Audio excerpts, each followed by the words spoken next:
गुजरात के 14 अजला की 93 नशिस्तों के लिए दूसरे मरहले में हुई पोलिंग।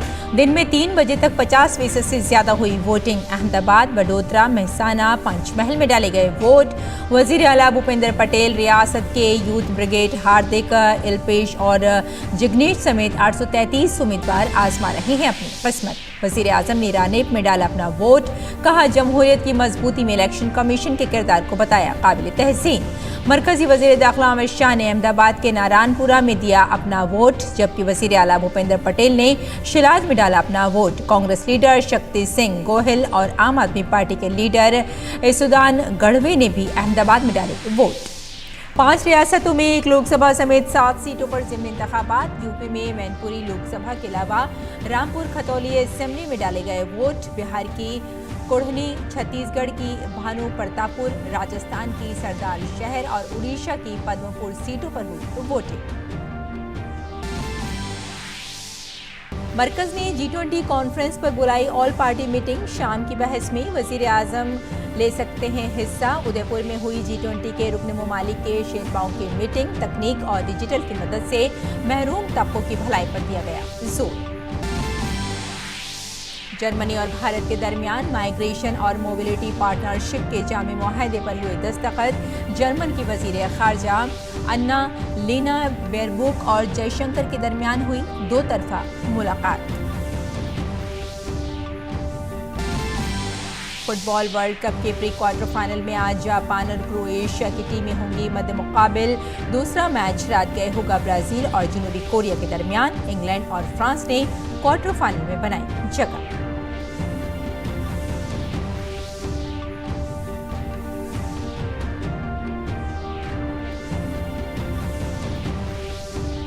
आदाब नाज़रीन, खबरनामे में आपका इस्तकबाल है। मैं हूं आपके साथ रेशमा फारूकी। आइए तफसील से अब खबरों पर नजर डाल लेते हैं। गुजरात में आज दूसरे और आखिरी मरहले में 93 सीटों पर वोटिंग हुई।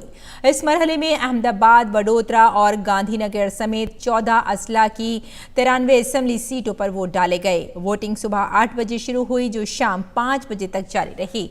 दिन में 3 बजे तक 50% से ज्यादा वोटिंग हुई। आज़ादाना और मुनसिफाना पोलिंग के इनेकाद के लिए सिक्योरिटी के खातिर ख्वाह इंतजाम किए गए थे। वोटिंग के बाद अब 2.51 करोड़ वोटर्स 833 उम्मीदवारों की किस्मत का फैसला करेंगे। वोटों की गिनती 8 दिसंबर को होगी। वजीर आला भूपेंद्र पटेल और उनकी काबीना के 7 वज़रा के अलावा बीजेपी के हार्दिक पटेल और अल्पेश ठाकुर, कांग्रेस के सुखराम रठावा और जिग्नेश मेवानी और आम आदमी पार्टी के भरत सिंह वखाला और भीमा भाई चौधरी भी इस मरहले में मैदान में हैं। वज़ीर आज़म नरेंद्र मोदी ने गुजरात असेंबली इंतखाबात में वोट डाला। उन्होंने अहमदाबाद के रानेप असेंबली हल्के में एक आम शहरी की तरह वोट दिया। वज़ीर आज़म को कतार में खड़े देखकर राय दहिंदगान का जोश खरोश भी नजर आया। वोट डालने के बाद वज़ीर आज़म ने जमहूरियत की मजबूती को बरकरार रखने पर इलेक्शन कमीशन की तारीफ की।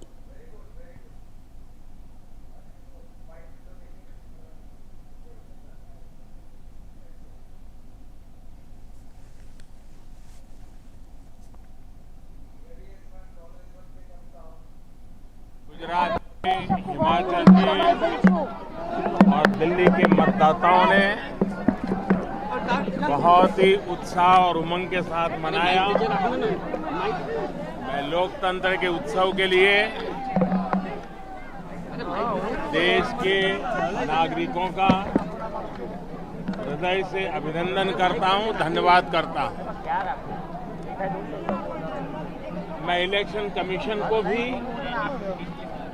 हृदय से बहुत बहुत बधाई देता हूं कि उन्होंने बहुत ही शानदार तरीके से पूरे विश्व में भारत के लोकतंत्र की प्रतिष्ठा को बढ़े, इस प्रकार से चुनाव का संचालन करने की एक महान परंपरा विकसित की है। और उसका एक उत्तम उदाहरण इस चुनाव में भी नजर आया। मैं इलेक्शन कमीशन का भी हृदय से अभिनंदन करता हूं। गुजरात में दूसरे मरहले की पोलिंग हुई। वजीर आजम नरेंद्र मोदी की वालिदा हीराबेन गांधीनगर में उन्होंने अपना वोट डाला। ज़ैफुल उम्र होने के बावजूद उन्होंने जमहूरियत के तई अपना फर्ज अदा किया।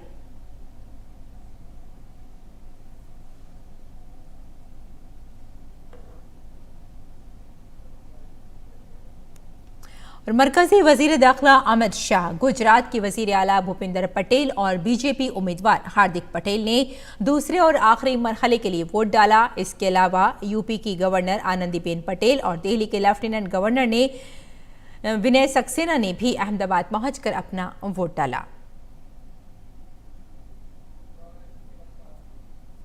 આજે ગુજરાતના 2022 વિધાનસભાની ચૂંટણીના બીજા તબક્કાનો મતદાનનો દિવસ છે।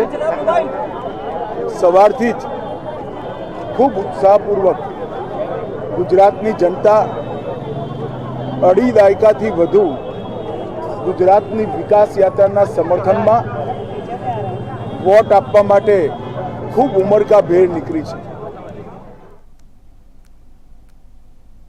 लोकशाही का पर्व का उत्सव मनाया जा रहा है।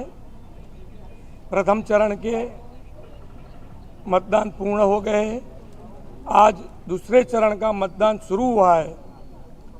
सब गुजरात के मतदार आज दूसरे चरण में भी शांतिपूर्ण तरीके से सब इसमें भाग लेंगे और भारी मतदान करेंगे। और गुजरात कांग्रेस के तजुर्बेकार लीडर और राज्यसभा के रुकन शक्ति सिंह गोहिल ने अहमदाबाद के एक पोलिंग स्टेशन पर अपना वोट डाला। आम आदमी पार्टी के वजीर आला के उम्मीदवार इसुदान गढ़वी ने भी अहमदाबाद में अपना वोट डाला।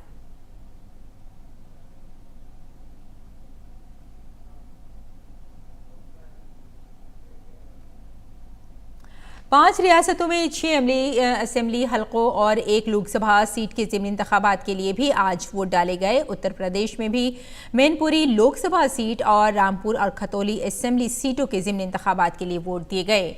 ओडिशा के पद्मपुर, राजस्थान में सरदार शहर, बिहार के करहाने और छत्तीसगढ़ के भानु प्रतापुर के ज़िमनी इंतखाबात के लिए भी वोट डाले गए। वोटों की गिनती 8 दिसंबर को होगी।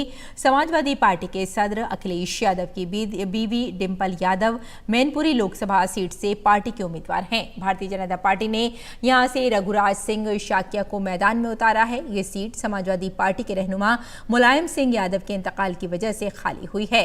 Rampur assembly seat Samajwadi party के एमएलए आजम खान को नाअहल करार दिए जाने के बाद खाली हो गई है।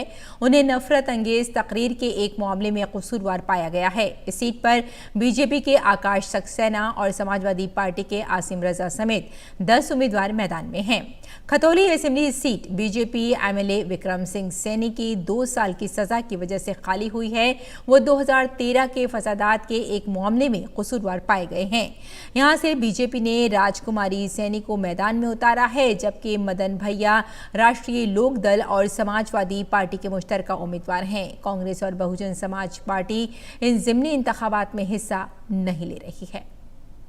पीएम नरेंद्र मोदी ने बीजेपी के कौमी ओहदेदारों की 2 रोज़ा मीटिंग का आगाज़ किया। बीजेपी के सीनियर लीडर रमन सिंह ने बताया कि इसमें तमाम मौज़ूआत पर बातचीत की गई। मुल्क किस तरह दुनिया में माशी ताकत बनकर उभरा, इस पर भी तबादला ख्याल किया गया। उन्होंने बताया कि G20 की क़यादत तमाम भारतीयों के लिए बाइसे फ़ख्र है। इसके अलावा एक भारत श्रेष्ठ भारत पर भी बातचीत हुई। प्रधानमंत्री जी ने अपने उद्बोधन में कार्यकर्ताओं के लिए, हम सब के लिए न केवल प्रेरणादायक विषय पे की, बल्कि इन विषयों की भी चर्चा हुई। विगत वर्षों में देश कैसे एक आर्थिक शक्ति बनकर विश्व में उभरा है। G20 का नेतृत्व, ये विषय प्रत्येक भारतीय के लिए गौरव का विषय है। यह अवसर है भारत, भारतीयता और संस्कृति को विश्व पटल पर स्थापित करने का, और G20 में प्रत्येक नागरिक नूतनता के साथ उनकी भागीदारी हो, इस बात का भी आग्रह हुआ। एक भारत श्रेष्ठ भारत के अंतर्गत सामाजिक सांस्कृतिक मिलन का प्रयोग, एक नया प्रयोग देश के अंदर चल रहा है। G20 के रुकन ममालिक की मीटिंग उदयपुर में मुनक़िद हुई। भारत की ज़ेर सदारत में ये पहली बाज़ाब्ता मीटिंग थी। भारत के शेरपा अमिताभ कांत ने बताया, डिजिटल होती मईशत का फ़ायदा आखिरी शख्स तक पहुँचाने का अज़्म का इज़हार किया। G20 शेरपा अमिताभ कांत ने सेहत की इस्लाहात, बुनियादी खानगी और तकनीकी तालीम पर भी जोर दिया और ख़ास तौर से उन्होंने बात की। उन्होंने कहा कि तहज़ीब व सक़ाफ़त का तहफ़्फ़ुज़ और सक़ाफ़ती इमलाक इंतहाई अहम है। We'll talk about prevention, preparedness and response for health emergencies, digital health for universal access and improved service delivery, and strengthening cooperation for vaccine therapeutics and diagnostics. These are all the issues we brought out in our issue notes, and on education issue note we brought out foundational literacy and numeracy, strengthening research and innovation, tech-enabled learning, and the future of work, which is very critical. And on the culture side, we've talked about protection and restitution of cultural property, culture for sustainable living, creating economy, and how do you leverage information communication technology for preservation of culture. मरकजी हुकूमत ने G20 conference के तहत मुनक्किद होने वाले प्रोग्रामों के सिलसिले में दीगर जमातों के मशवरों पर भी गौर करने और तैयारियों को हतमी शक्ल देने के लिए आज एक ऑल पार्टी मीटिंग बुलाई है। G20 कॉन्फ्रेंस के तहत अगले साल सितंबर तक मुल्क में कई प्रोग्राम होंगे। पार्लिमानी उमूर के वजीर प्रहलाद जोशी ने 40 पार्टियों के सदूर को मीटिंग में शिरकत की दावत दी है। राष्ट्रपति भवन में होने वाली इस ऑल पार्टी मीटिंग में वजीर आजम नरेंद्र मोदी और वजीर खारजा एस जयशंकर भी शिरकत कर रहे हैं। वाज़ेह है कि 1 दिसंबर 2022 को भारत ने बाज़ाब्ता तौर पर G20 की सदारत संभाली थी। इस कॉन्फ्रेंस की सदारत के दौरान मुल्क के 32 शहरों में 200 से ज़ायद प्रोग्राम मुनक्किद किए जाने हैं। वज़ीर ख़ारजा डॉक्टर एस जयशंकर और जर्मन वज़ीर ख़ारजा अन्नालेना बेयरबोक के दरमियान दो तरफ़ा मुलाकात हुई। दोनों रहनुमाओं ने दो तरफ़ा उमूर पर वसी पैमाने पर तबादला ख्याल किया। इसके अलावा आलमी और इलाक़ाई उमूर पर भी तबादला ख्याल किया गया। माइग्रेशन और बेहतर शराकतदारी पर दस्तखत किए गए। नीज़ मुआहदे के तहत भारत और जर्मनी ने तालीमी शोबे में मज़ीद ताउन को आगे बढ़ाने पर इत्तफ़ाक़ राय किया है। ये मुआहदा डिजिटल तैयारी के कोर्सेज़ को अमली जामा पहनाने में मददगार साबित होगा, जिसमें भारतीय तलबा जर्मन यूनिवर्सिटियों में तालीम हासिल करने के लिए दाखिला ले सकते हैं। India and Germany have a long history of close and warm relations. We are marking the 70th year of the establishment of our diplomatic relationship last year, and our strategic partnership, which is more than 2 decades old, has really been bolstered by greater political exchanges, ever expanding trade, more investment, and a stronger people-to-people relationship. वज़ीर ख़ारजा S Jaishankar ने supply chain को लचकदार और ज़्यादा शफ़ाफ़ बनाने के तरीक़ों पर भी ख़ास तौर से जोर दिया। On a broader scale, I think both of us spent time talking about how to create more reliable and resilient supply chains. In the digital world, how to encourage more trust and transparency. I think we have a common interest, India and Germany, in ensuring not just a stronger global economy, but also a more secure global economy.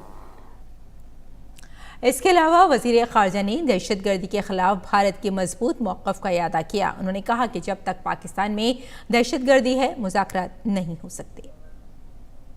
Regarding Pakistan, I spent some time with the minister outlining, the nature of our ties, the challenge of cross-border terrorism, and essentially the fact that we engage Pakistan bilaterally on whatever outstanding issues, but the main challenge today is really the fact that we cannot have talks while there is terrorism.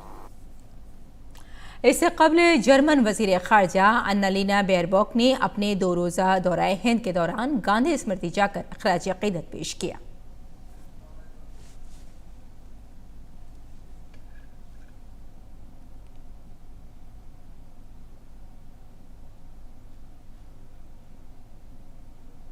सदर जमहूरिया द्रौपदी मुर्मू का आज आंध्र प्रदेश के दौरे का दूसरा दिन है। सदर जमहूरिया ने आज तिरुपति में तिरुमाला पहाड़ी पर वाक़ श्रीवारी मंदिर में भगवान वेंकटेश्वर स्वामी की पूजा की। उन्होंने पद्मावती मंदिर में रसूमात के साथ पूजा की।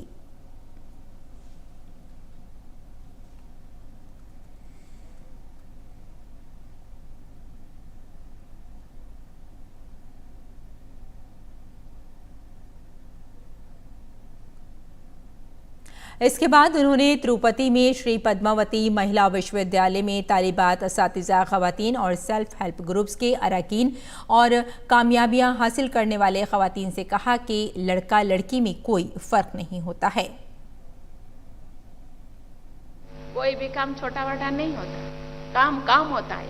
कैसे मेहनत से, लगन से आप काम करते हैं उसको देखा जाना चाहिए। और प्लेयर्स तो देश के नाम को इतने ऊंचा किया। आज प्लेयर्स हॉकी हो, क्रिकेट हो, एथलीट हो, जो वेट लिफ्टिंग हो, आर्चरी हो, अनगिनत जितने भी इवेंट है, जितने भी खेलकूद है, सभी में बेटा जैसे काम करते हैं, बेटियां भी ऐसे ही खेलकूद करते हैं, ऐसे ही देश का नाम रोशन करते हैं। और डायरेक्टोरेट ऑफ रेवेन्यू इंटेलिजेंस इस साल 5 से 6 दिसंबर को अपना 65वां यौम तासीस मना रहा है। इस मौके पर मुनक़दा एक प्रोग्राम से खिताब करते हुए वज़ीर ख़ज़ाना निर्मला सीतारमण ने डायरेक्टोरेट ऑफ रेवेन्यू इंटेलिजेंस के कामकाज की तारीफ़ की। उन्होंने कहा कि स्मगलिंग की रोकथाम के लिए हर मुमकिन कोशिश की जानी चाहिए, जिसे रोकने के लिए बैनुल-अक़वामी सतह पर ताउन की ज़रूरत है। To just capture or arrest, prosecute, and to have conviction of smaller mules, the carriers of this horrible substance, is important, and it is necessary, not just for the fellow who was caught with a small sachet or a kg of cocaine, but those who are sending mountains of it into this country, which you're detecting. But who actually can fund that mountain? Who actually is following the trail and making it all possible? We need to have greater access to international cooperation, greater access to the bilateral agreements that you have with your fellow agencies in those countries, and greater global coordination for better sharing of intelligence in order to get all this achieved. वज़ीर ख़ज़ाना निर्मला सीतारमण ने मज़ीद कहा कि technology ने हालिया दिनों में जराइम को हल करने में अहम किरदार अदा किया है।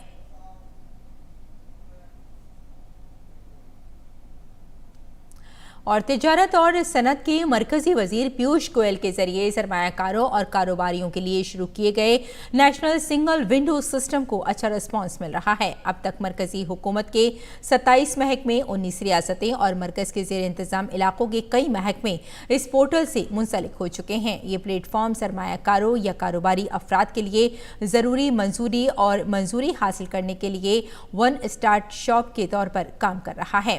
ये भारत में सरमायाकारों, सनतकारों और कारोबारियों को ज़रूरी मंजूरियों और रजिस्ट्रेशन के लिए सरकारी दफातर में भागने से आज़ाद करेगा। 27 central departments and 19 states and union territories are already onboarded. Largely, most of the items of these ministries and these states are through the single window. Their own state single window is also integrated over here, and certain policies of the government, like the vehicle scrappage policy, ethanol policy, leather development policy, are totally 100% being implemented through the national single window system. Telangana की हुक्मरान TRS की MLC कविता ने CBI को खत लिखकर दिल्ली की excise policy में बेज़ाब्तगियों के सिलसिले में पूछगछ के लिए वक्त मांगा है। सीबीआई ने कविता को पूछगछ के लिए 6 दिसंबर को दिल्ली में पेश होने के बारे में नोटिस भेजा था। इसके जवाब में कविता ने लिखा है कि वो पहले से तयशुदा प्रोग्रामों की वजह से 6 दिसंबर को हाजिर नहीं होंगी। वो इस माह की 11, 12 और 14, 15 तारीखों को हैदराबाद में अपने घर पर पूछगछ के लिए मौजूद होंगी। सुप्रीम कोर्ट ने चावला रेप और कत्ल केस में नजरसानी की दरख्वास्त मंजूर कर ली है। इससे कबल सुप्रीम कोर्ट ने खुद इस केस में तमाम कसूरवारों को अदम सबूत की बिना पर बरी करने का हुक्म दिया था। 7 नवंबर को अदालत ने हाई कोर्ट के इस फैसले को मुस्तरद कर दिया था, जिसमें तीनों मुजरिमों को मौत की सजा सुनाई गई थी। साल 2012 में दिल्ली के चावला इलाके में एक 19 साल लड़की के साथ इज्तिमाई इस्मत दरी के बाद उसे कत्ल कर दिया गया था। मुतासिरा के वकील संदीप शर्मा ने मुतासिरा खानदान की जानिब से सुप्रीम कोर्ट में नजरसानी की दरख्वास्त दायर की है। संदीप शर्मा ने कहा कि हम मुतालबा करते हैं कि इस फैसले को रोका जाए और समाअत दोबारा कराई जाए। Our demand in the review petition is that the order may be recalled and the order passed by the trial court, confirmed by the High Court, should be upheld. और राजधानी दिल्ली के मेजर ध्यानचंद स्टेडियम में corona virus के 2 साल के तवील वक्फे के बाद उर्दू का जश्न रेख्ता का इनेकाद सरगर्म तरीके से किया गया। जश्न रेख्ता के आखिरी दिन लोगों का जम खफीर नजर आया। पेश है एक रिपोर्ट। कोरोना वायरस के 2 साल के तवील वक्फे के बाद राजधानी दिल्ली के मेजर ध्यानचंद स्टेडियम में उर्दू का जश्न रेख्ता का इनेकाद सरगर्म तरीके से किया गया। जश्न रेख्ता के आखिरी दिन लोगों का जम गफीर नजर आया। कहीं किताबों के शायकीन किताबें खरीदते हुए नजर आए तो कहीं शेर व शायरी की महफिल से लोग महजूज होते हुए दिखाई दिए। तो कोई लफ्ज़ नहीं है, अल्फाज नहीं है जिससे ये खुशी को इसका इजहार हो पाए। नई नस्ल खास तौर से जो उर्दू की तरफ माइल हो रही है, उसे देख के हमें यकीन है कि जो हम कर रहे हैं वो सही रास्ते पे काम कर रहे हैं और हर साल ये बढ़ते जा रहा है, ग्रो करते जा रहा है। जश्न रेख्ता दरअसल उर्दू का जश्न है, जहां मजहब मिल्लत से मावरा होकर लोग उर्दू के जश्न में शराबोर नजर आए। मैं काफ़ी टाइम से फॉलो करती हूँ उर्दू को। इतना ज़्यादा जानती नहीं हूँ लैंग्वेज के बारे में, बट जितना थोड़ा बहुत इंटरेस्ट लेती हूँ, I think this is the best place जहाँ पे आपको सब कुछ मिल सकता है। Ghazal, qawwali and poetry and talk shows, everything. सबसे ज़्यादा खुशी इस बात की होती है कि यहाँ बहुत सारे नौजवान आ रहे हैं। देखिए, हमारे ज़माने में तो चलता था ये सब, मगर इतने नौजवान आ रहे हैं और कोई एक मिसरा बोलता है शेर का तो वो जवाब दे देते हैं, दूसरा मिसरा बता देते हैं। आज के युवाओं को जोड़ने का प्रयास है। साथ में ये एक प्रयास है कि भाषा और विविधता जो भारत में देख रहे हैं उसको किस प्रकार से एक समान मंच मिले। तो यहाँ पे मिलके मतलब दिल से कहना चाहूँगी कि बहुत ही अच्छा प्लेटफॉर्म है ये, अलग अलग लोगों से जुड़ने का, नए शब्द सीखने का, नई भाषाएं सीखने का। उर्दू मोहब्बत की ज़बान है जो लोगों के दिलों को आपस में जोड़ती है। खासतौर पर उर्दू शायरी लोगों को आपस में जोड़ने का काम करती है। मर्द व औरत, बच्चे, बूढ़े, जवान सभी गेसुए उर्दू के असीर नजर आते हैं। दिल्ली की इसी सरजमीन पर उर्दू पैदा हुई, पली, बढ़ी और परवान चढ़ी। जश्न रेख्ता का ये प्रोग्राम उर्दू को और परवान चढ़ा रहा है। कैमरामैन एहसन के साथ फसीउर रहमान, डीडी न्यूज़। और खेल की खबरों में फीफा आलमी कप 2022 के नॉकआउट मरहले में आज 2 मैच खेले जाएंगे। दिन के पहले मैच में जापान और क्रोएशिया की टीमें आमने सामने होंगी। जापान की टीम ग्रुप मरहले में स्पेन और जर्मनी के खिलाफ शानदार फतोहात के बाद आखिरी 16 में पहुंची है। दूसरी जानिब 2018 आलमी कप की रनर अप क्रोएशिया के पास गुज़श्ता वर्ल्ड कप का बेहतरीन तजुर्बा है। ताहम ग्रुप ई में सरफहरिस्त रहने वाला जापान क्रोएशिया के लिए बड़ा चैलेंज होगा। फीफा वर्ल्ड कप में आज दूसरे मुकाबले में खिताब के मजबूत दावेदार ब्राज़ील का मुकाबला जनूबी कोरिया से होगा। दोनों का मकसद मैच जीतकर क्वार्टर फाइनल में जगह बनाना है। मैच से कबल ब्राज़ील के लिए राहत की खबर है। ब्राज़ील के स्टार खिलाड़ी नेमार ने जख्मी होने के बाद अब टीम ज्वाइन कर ली है। पेश है आज के अहम मैच पर ये रिपोर्ट।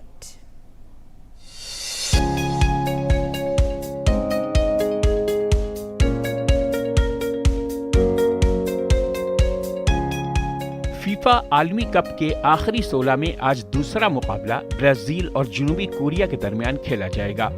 इस मुकाबले में दोनों टीमें क्वार्टर फाइनल में जगह बनाने के लिए अपनी दावेदारी पेश करेंगी। यह मुकाबला भारतीय वक्त के मुताबिक रात 12:30 बजे शुरू होगा। अब ब्राजील की बात करें तो टीम शानदार फॉर्म में चल रही है।